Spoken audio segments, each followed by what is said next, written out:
কোনো কারণে বিরক্ত হচ্ছেন? চোখ তুলে চাইল রাহিম। তাকে এতটা কষ্ট করতে হলো না। রাহিম বসা আর রাইকা দাঁড়ানো, তবে দুজন একই সমান। চোখ দুটো খানিকটা ছোট করে রাহিম বলল, আপনি কিভাবে টের পেলেন আমি বিরক্ত হচ্ছে? আপনার মুখ দেখে বোঝা যাচ্ছে। আর থেমে গেল রাইকা। তার না বলা কথাটা জানার জন্য রাহিম ছোট্ট করে বলে, আর আমি কিছু একটা বুঝতে পেরেছি। কি বুঝতে পেরেছেন? বলবো? রাহিম বেশ গম্ভীর মুখে বলে, এখন কি আপনার পায়ে ধরে বলতে হবে? আমি তো জানতে চাচ্ছি, তাহলে তো বাহানা করছেন কেন? রাইকার হাসি মিলিয়ে গেল, ভ্রু কুঁচকে বলল, আপনি ফের আমার সাথে ঝগড়া করতে যাচ্ছেন। আমি সেই রাইকা, ঠিক আছে? আমার সাথে রাগ দেখিয়ে কথা বলে আমিও সেম কাজটাই করব। হনহনিয়ে চলে গেল রাইকা। কান দিয়ে ধোঁয়া বেরোচ্ছে রাহিমের। গালে হাত দিয়ে বোঝার চেষ্টা করছে কি থেকে কি হয়ে গেল। এখানে ভুলটা কার? ঠোঁট নেড়ে বিড়বিড় করে বলল, হায় রে মহিলা মানুষ। ফটোশ্যুট শেষ হতেই খেতে দিয়ে সবাইকে। পাবেলকে শাক রান্নাতে আস্ত একটা খাসি দিয়েছে। রাহিম খাসির মাংস খায় না, তাই সে ওসব থেকে দূরে আছে। এক টেবিলে রুমু আর তার স্বামী, ছেলে মেয়ে এবং সাদিক, আতিয়া, আখি, রাইকা বসেছে। টেবিলটা 8 জনেরই ছিল। রুমু রাহিমকে দাঁড়িয়ে থাকতে দেখে ডেকে বলল, রহিম, দাঁড়িয়ে আছো কেন? আমাদের সাথে বসে পড়ো, আসো। রাহিম অন্য টেবিল দেখিয়ে বলল, আপু, আমি এখানে বসছি, আপনারা খাওয়া শুরু করেন। তুমি আলাদা কেন বসবে? ওখান থেকে একটা চেয়ার টেনে নাও। রাইকার পাশে খালি জায়গা আছে, সেখানে বসো। রাহিম না করতে পারল না। চুপচাপ একটা চেয়ার টেনে এসে বসে গেল রাইকার পাশে। রাহিম খেয়াল করলো রাইকার মুখ গম্ভীর এখনো। তার আশেপাশে কি হচ্ছে সেদিকে যেন তার একটুও তাল নেই। সে আপন মনে ফোন ঘেটে যাচ্ছে। রুমুর স্বামী বাঁধন ব্যাপারটা নজরে নিয়ে ঠাট্টার সুরে বলল, কি ব্যাপার শালিকা, ফোনে এত মনোযোগ কেন? খুব শীঘ্রই কি ভাইরা ভাই পেতে চলেছি? রাইকা হাত থেকে ফোনটা টেবিলের উপর রাখলো। কণ্ঠে কিছুটা গম্ভীরতা বজায় রেখে বলল, দুলা ভাই, আপনার শালিকা এত সুন্দরী নয়, আবার হাইটটাও কম। ভাইরা ভাইয়ের আশা বরং ছেড়েই দিন। কে বলেছে আমার শালিকা সুন্দরী নয়? যে বলেছে তাকে আমার সামনে নিয়ে এসো, আমিও দেখতে চাই সে কত রূপবতী। শোনো শালিকা, আল্লাহ একজনকে তোমার জন্য বরাদ্দ রেখেছেন, এবং তুমি তার কাছে পৃথিবীর সবচেয়ে সুন্দরী নারী হবে। শুধু সঠিক সময়ের অপেক্ষা। প্রত্যুত্তরে কিছুই বলল না রাইকা। খাবার আসাতে সবাই খেতে শুরু করলো। খেতে খেতে চোখ গেল সামনের টেবিলে। মাহি একধানে তাকিয়ে আছে রাহিমের দিকে। বিরক্তি নিয়ে চোখ সরিয়ে নিল সে। কতটা নির্লজ্জ হলে এরকম করতে পারে সেটাই বোধহয়ে আসে না রাহিমের।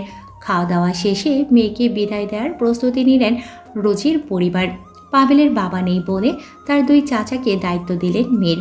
2 চাচাও স্বীকার করলেন তারা তাদের দায়িত্ব কর্তব্য যথাযথভাবে পালন করবেন। দেখে রাখবেন পাবেল এবং রোজিকে। এতক্ষণ বাড়িতে বিয়ের আনন্দ ছড়িয়ে ছিটিয়ে ছিল, তবে সেটা মুহূর্তেই কান্নায় ডুবে গেল। রোজির ছোট বোনেরা তাকে ঘিরে ধরেছে।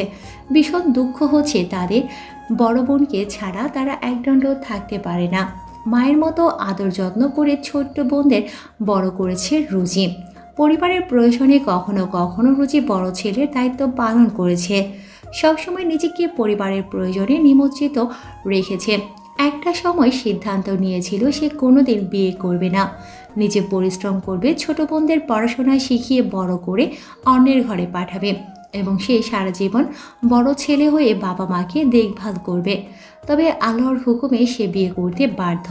যখন পাবেল তাকে দেখতে গিয়েছিল তখনই সে পাবেলের সঙ্গে চুক্তি করে বিয়ের পরেও সে চাকরি করবে এবং সেখান থেকে বাবা মা বোনদের খরচ সে নিজে দেবে। সেদিন পাবেল কোনো আপত্তি জানায়নি বলেই আজ বিয়েটা সম্পূর্ণ হয়েছে। বোনদের মাথায় স্নেহের হাত বুলিয়ে দিয়ে রোজি বলল, কাঁদিস না আমার জন্য, আমি সারা জীবনের জন্য যাচ্ছি না। তোরা বাবা মায়ের খেয়াল রাখিস, তাদের মুখে মুখে তর্ক করবি না একদম। যদি শুনেছি তোরা এমন করেছিস তাহলে খুব খারাপভাবে বলে দিলাম। মাকে বিরক্ত করবি না মোটেও। এখন কিন্তু আমি নেই, মা যদি তোদের মারে আমি কিন্তু ফেরাতে পারবো না। ঠিকমতো পড়াশোনা করবি, ভালো থাকিস তোরা। আপনি তোদের ভীষণ ভালোবাসে। হাউমাউ করে কেঁদে উঠল রুজি। দুজন ভদ্র মহিলা এসে তাকে গাড়িতে তুলে দিল। শেষবারের মতো নিজের বাড়িটা এক নজর দেখে নিল। রফিকুল ইসলাম ড্রাইভারকে বললেন গাড়ি স্টার্ট করতে। বলতেই ড্রাইভার গাড়ি স্টার্ট করলো। ছেলে মেয়েদের গাড়িতে তুলে দিয়ে বড়রাও বিদায় নিলেন সেখান থেকে। বরের গাড়ি আগে পৌঁছে গেছে বাড়িতে, তবে গাড়ি থেকে এখনও কেউ নামেনি। ছোটদের নিষেধ আছে তাই নামতে পারেনি। তারা গাড়িতে বসে অপেক্ষা করছে। 5-6 মিনিট যেতে না যেতেই চলে এসেছে ওদের গাড়ি। এক এক করে গাড়ি থেকে সবাই নেমে গেল। রাহিম ড্রাইভারের পাশের সিটে বসায় পেছনে তেমন একটা খেয়াল করেনি, কিন্তু গাড়ি থেকে নামার পর তার চোখ দুটো যেন কপালে উঠে গেল। গাড়ি থেকে মাহি নেমে দাঁড়ালো। এটা কিভাবে সম্ভব? এত কথা বলার পরেও একজন মানুষ এই পরিমাণে বেহায়া হয় কি করে? তার তো উচিত ছিল তৎক্ষণাৎ বিয়েবাড়ি ত্যাগ করা, আবার সে এখানেও চলে এসেছে। রাহিম উল্টো দিকে চলে গেল।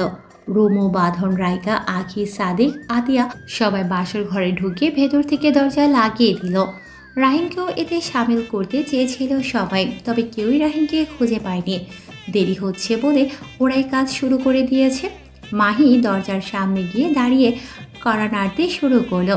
ভেতর থেকে রাইকা বলে উঠল। কে বাইরে? ভনিতা না করে মাহি উত্তর দিল। আমি মাহি। কোন মাহি আপনি? এখানে কি চাই?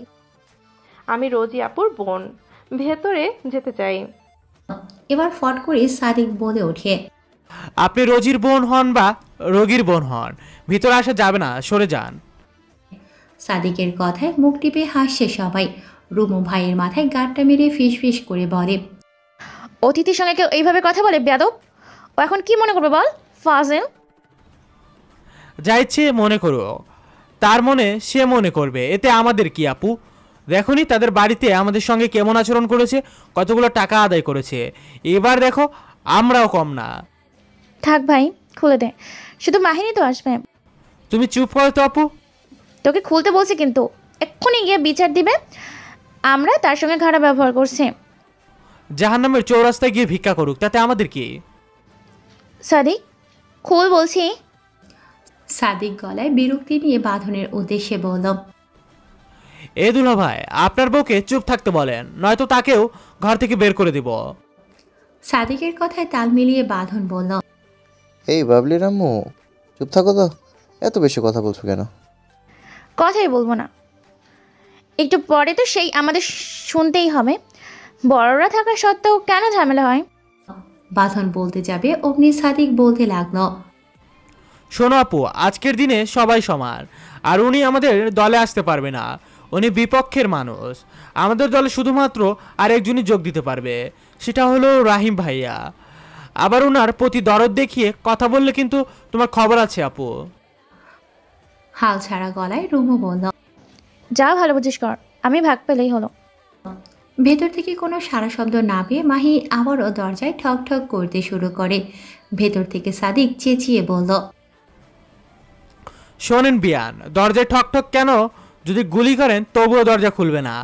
মনে নেই আপনাদের গেইটে আমাদের কিভাবে ভাঁজ দিয়েছিলেন? আপনার নানা নানি, দাদা দাদি সহ সবাইকে ডাকেন, তাদের আজ ভালোভাবে আপ্যায়ন করব। মাহিও এপাশ থেকে চেঁচিয়ে বলতে শুরু করলো, আপনারা যে পরিমাণ কৃপণ, মাত্র 10,000 টাকা চেয়েছিলাম, সেটাও দেননি, বরং কত ঝামেলা করেছেন তার জন্য।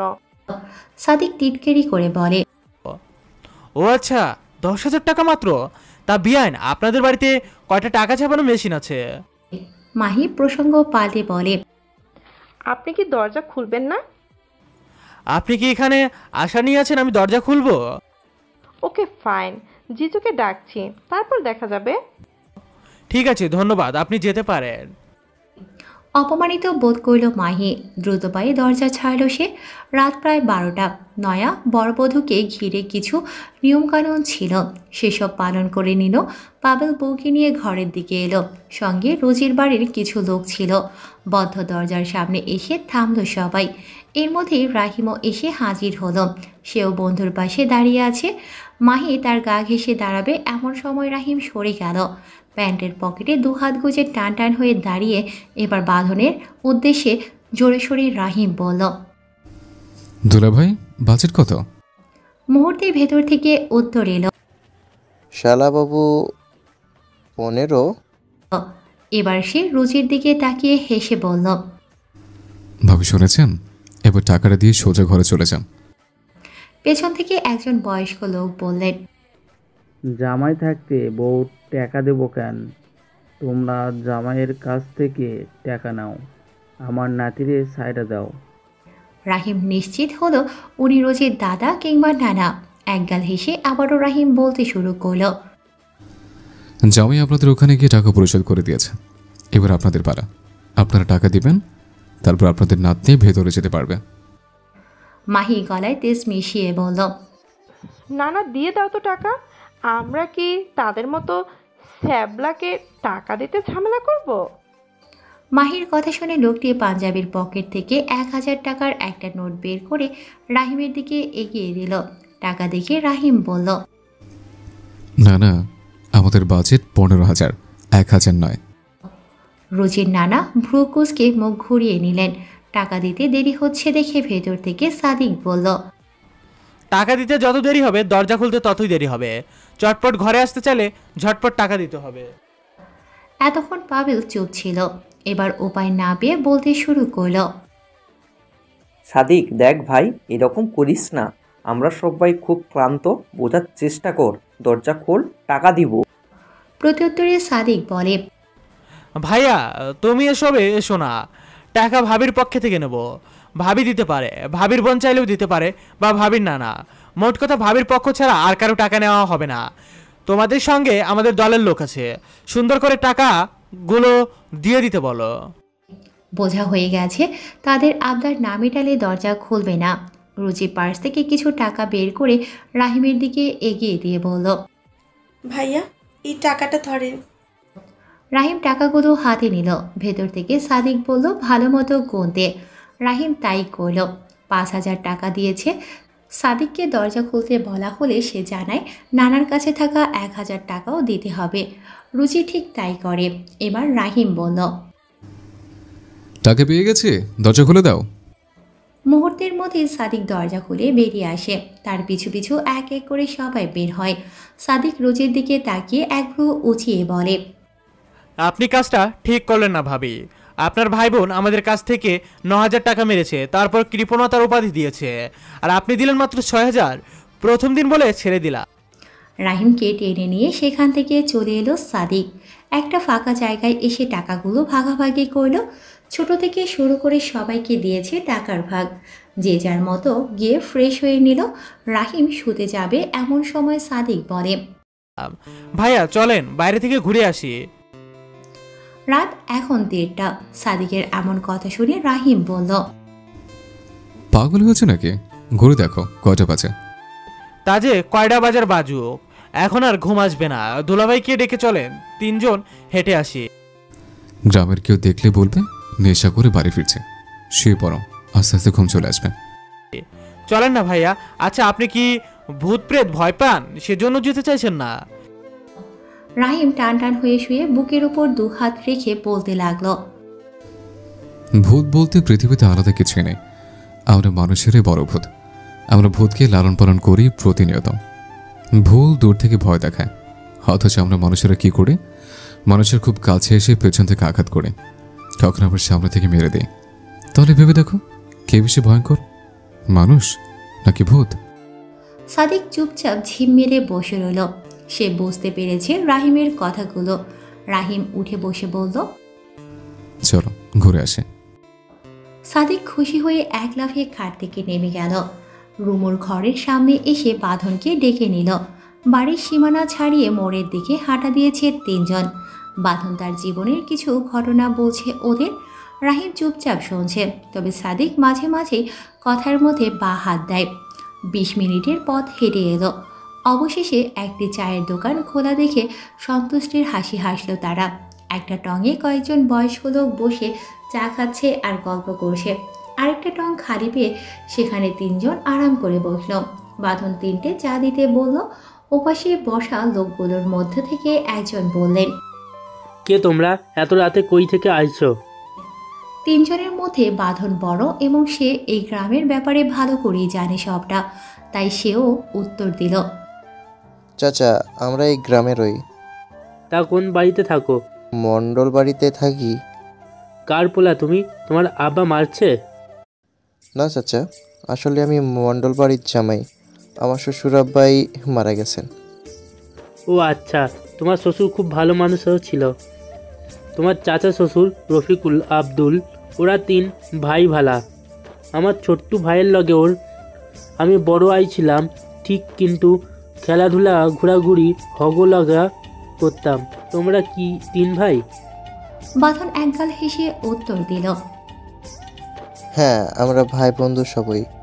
তবে আরও একটা পরিচয় আছে, ওরা দুজন আমার শ্যালক। ও আচ্ছা, তোমরা গ্রামে থাকো না তো, এই জন্য ঠিক কইরা চিনবার পারি না। তার ওপর বয়স হইছে, চোখে দেখি না ঠিক মতো। পোলা মানুষ এত রাইটা বাইরে আইছা কেন? এতক্ষণে তাদের জন্য চা তৈরি হয়ে গিয়েছে। নিজেদের চায়ের কাপ হাতে নিল তারা।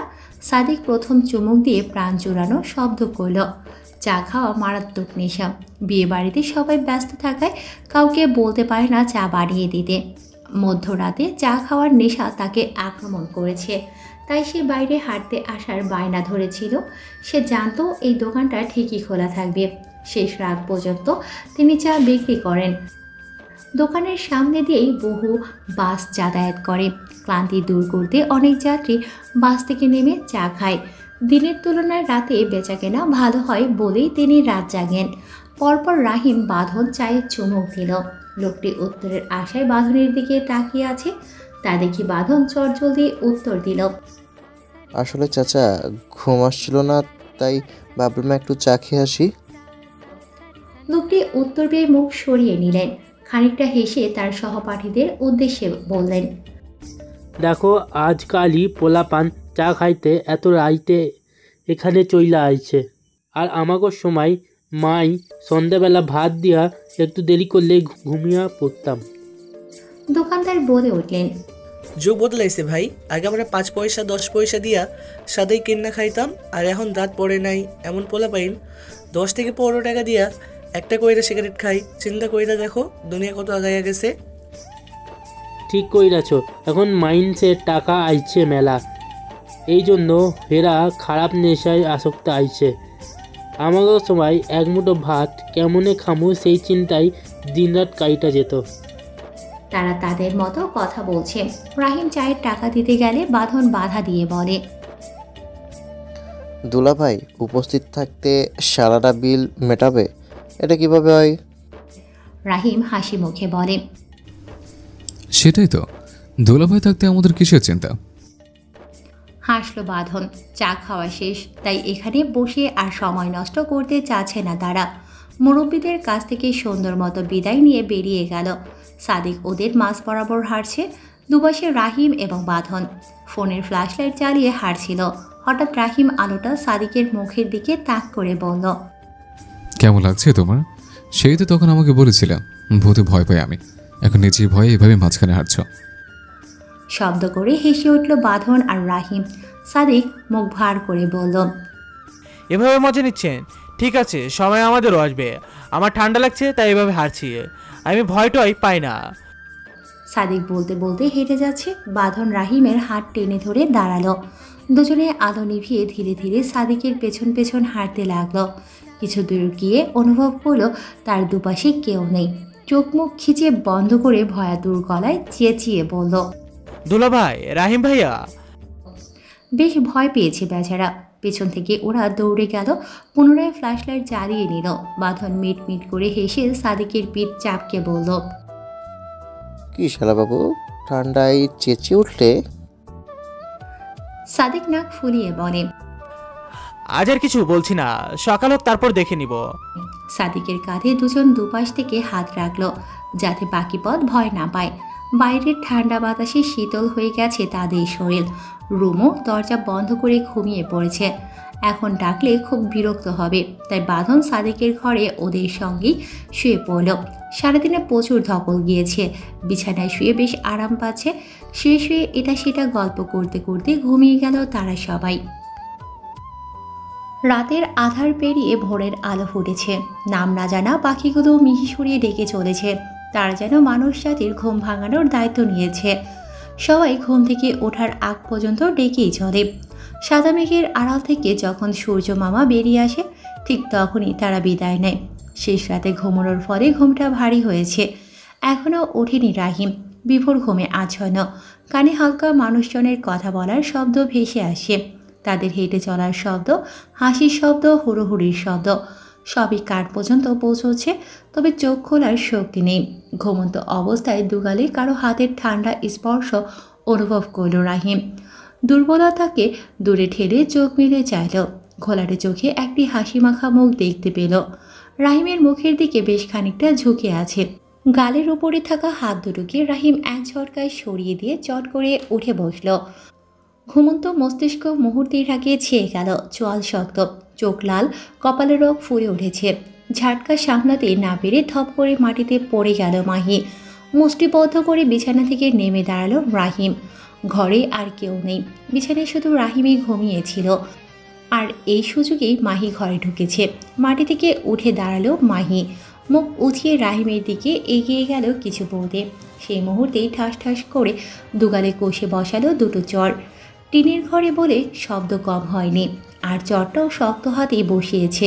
দাঁতে দাঁত চেপে রাহিম বলতে লাগলো, তোর সমস্যাটা কি? আমি কি ক্ষতি করেছি তোর? বল আমাকে। আমি এসেছি পর্যন্ত সে আমার পেছনে লেগে আছিস কেন? দুদিন খোলামেলা কথা বলতে বলেছিস, ঠিক আছে মেনে নিলাম। কিন্তু আজ বাড়ি ভরা মানুষজনের মধ্যে তুই এই ঘরে ঢুকেছিস। মাথায় কি ঘিলুটুলো আছে নাকি নেই? ঘরে ঢুকেছিস ভালো কথা, কারণ এটা আমার ঘর নয়। কিন্তু তুই আমার গায়ে হাত দিয়েছিস কেন? উত্তর দে, এই মুহূর্তে উত্তর দিবে আমায়। মাহির দু চোখ দিয়ে টুপটাপ করে অশ্রু ঝরছে। গাল দু হাতে চেপে ধরে আছে। রাহিম নিজের রাগকে নিয়ন্ত্রণ করার চেষ্টা চালিয়ে যাচ্ছে। মাহির উত্তরের আশায় রয়েছে রাহিম, তবে সে কিছুই বলছে না। সে তো নীরবে অশ্রু বিসর্জন দিচ্ছে। এক হাত কোমরে, আরেক হাত কপালে। একবার ডান দিকে তাকিয়ে চোখ সরিয়ে নিল, কপালের হাতটা নামিয়ে নিল। জিভ দিয়ে ঠোঁট ভিজিয়ে বড়ক্ষণে মাহির দিকে নজর বসিয়ে ঠান্ডা গলায় বলার চেষ্টা করল, দেখো, আমি তোমার সাথে বাজে আচরণ করতে চাই না, কারণ তোমার সাথে আমার কোনো শত্রুতা নেই। হ্যাঁ, আমাকে তোমার ভালো লাগতেই পারে, ইটস নর্মাল, কিন্তু তোমাকে তো আমার গার্লফ্রেন্ড হিসেবে পছন্দ নয়। তোমার ভালো লাগাটুকু তুমি তোমার কাছেই রাখো। কেন বেকার ঝামেলা করছো বলো তো? তুমি যা কিছু করছো সেসব পুরোপুরি ভুল। সুস্থ মস্তিষ্কে ভেবে দেখো তো, তবে বুঝতে পারবে এগুলো ঠিক হচ্ছে না। মাহি, দুদিনের জন্য এসেছে আমি তোমাদের অতিথি হয়ে। এবার তুমি যদি আমার নামে বদনাম যোগ করে দাও তাহলে ব্যাপারটা কেমন হয়? তাছাড়া আমার যে সমস্যা তোমার বেশি হবে, এটাকে একবারে ভেবে দেখেছ? আমি আজ আছি, কাল চলে যাব, কিন্তু তোমার কি উপায় হবে? রাহিম থামল। লম্বা শ্বাস টেনে একটুখানি জড়িয়ে নিয়ে স্বাভাবিক কণ্ঠে আবার বলতে লাগলো, শোনো, কলঙ্ক অত সহজে ছেলেদের ছুতে পারে না যত সহজে মেয়েদের ছুতে পারে। কিন্তু মান সম্মান সবারই সমান। এখন পর্যন্ত তুমি যা কিছু করেছ সেসব আমি বাদে কেউই জানে না। পাভেল, রোজি, ওরা শুধু এতটুকু জানে যে তুমি আমায় বিরক্ত করো। তোমাকে আবারও বলছে, দয়া করে থামো। এভাবে নিজের এবং আমার সম্মানহানি করো না প্লিজ মাহি। ঘর থেকে হনহনিয়ে বেরিয়ে গেল রাহিম। ঠায় দাঁড়িয়ে কাছে মাহিম। তার ভেতরে রাগ তীব্র হতে লাগলো। এত অপমান কখনোই মুখ বুঝে মেনে নেবে না। যাই হোক, সে রাহিমের পিছু ছাড়বে না। বদনাম হোক, কনক হোক, তবুও তাকে চাই সে। ছলে বলে যেভাবেই হোক রাহিমকে নিজের করে নেবে, এমনটাই খেলছে তার মাথায়। মাহির প্রতি রাহিমের বিরক্ত মুখ, তার এড়িয়ে চলা, সবসময় খিটখিটে মেজাজ, এসব মাহির জেদ হিংসা বৃদ্ধি করে তুলেছে। দরজার দিকে চেয়ে রইল মাহি। রাহিম একবারও পিছু ফিরে তাকায়নি। তাদের দাঁত চিপে রাগ নিয়ন্ত্রণ করার বৃথা চেষ্টা করল। উঠোনে সবাই জড়ো হয়ে হাতে হাতে কাজ করছে। দুটো বড় বড় চুলও খুঁড়ছেন উঠানের এক পাশে। চলছে বিশাল রান্নার আয়োজন। গতকাল রাতেই রফিকুল ইসলাম এবং আব্দুর রহমান পরিবার নিয়ে চলে গিয়েছেন। তবে সাদিক, রাইকা এখনও রয়ে গিয়েছে। তারা কবে যাবে ঠিক নেই। উঠানের একপাশে গোল হয়ে বসে গ্রামের কিছু মহিলারা বিভিন্ন সবজি কাটছেন। তার ঠিক পাশেই পাবেলের খালা এবং মামিরা পেঁয়াজ, রসুন, আদা কুচি করছেন। সঙ্গে আঁকিও আছে, তবে রাইকা নেই। পুরো উঠান আলগোছে। চোখ বোলালো রাহিম। কোথাও নেই বাঘিনী। চোখে মুখে লেপটে গেল তাকে না দেখার হতাশা। উঠান ডিঙিয়ে কলপারে গেল, কনকনে ঠান্ডা পানি দিয়ে হাত মুখ ধুয়ে দিল। এবার মাথাটা একটুখানি ঠান্ডা হয়েছে। সাত সকালে যা শুরু করেছিল মাহি। রাহিম কলপার থেকে বেরোতেই পাবেল ডেকে বলে, রাহিম শোন না একটু। পাবেলের দিকে এগিয়ে গেল রাহিম। তার পাশে গিয়ে দাঁড়িয়ে পিঠ চাপকে দুষ্টু হেসে টেনে টেনে বলে, কিরে ভাই, অনুভূতি কেমন? পাবেল লাজুক হেসে ছোট্ট সুরে বলে, সে ভাই দ্রুত বিয়ে করে নে, দেরি করিস না, দেরি করলেই মিস। আসলে বিয়ে করব? কর, জীবনের অর্ধেক সুখ এখানেই লুকিয়ে আছে দোস্ত। মেয়ে দেখতে শুরু কর তাহলে। আমার শালিকারা কেমন? তোর শালি তুই জানিস কেমন, আমি কিভাবে বলবো? দেখতে কেমন সেটা তো বল। দেখতে মাশাআল্লাহ, তবে একজনের ব্যবহার খুবই জঘন্য। অন্য মেয়ে দেখ। তুই কি সিরিয়াস? কিছুদিনের মধ্যে বিয়ের হুকুম আসবে। তাহলে দেখবো, কি বলিস? দেখতে তো বললাম বলদ। আচ্ছা বাদ দে, তুই কি বলতে রেখেছিস সেটা বল। রাইকাকে প্রয়োজন, কিন্তু ওকে কোথাও দেখছি না। খুঁজতে যাব তারও উপায় নেই, কাজ পড়ে আছে কতগুলো। তুই গিয়ে দেখ তো কোথায় আছে। ওকে, দেখছি। রাহিম চলে এলো।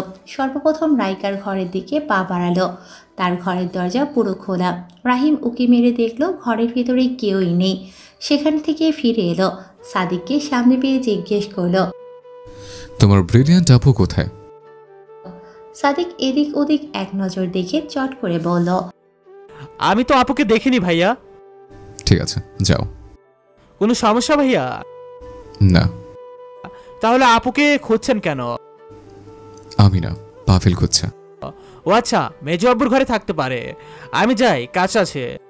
সাদিক চলে গেল। রাহিম তার কথা মতো মেজো আব্বুর ঘরের দিকে গেল। ভেরানো দরজা ঠেলে ভেতরে প্রবেশ করল।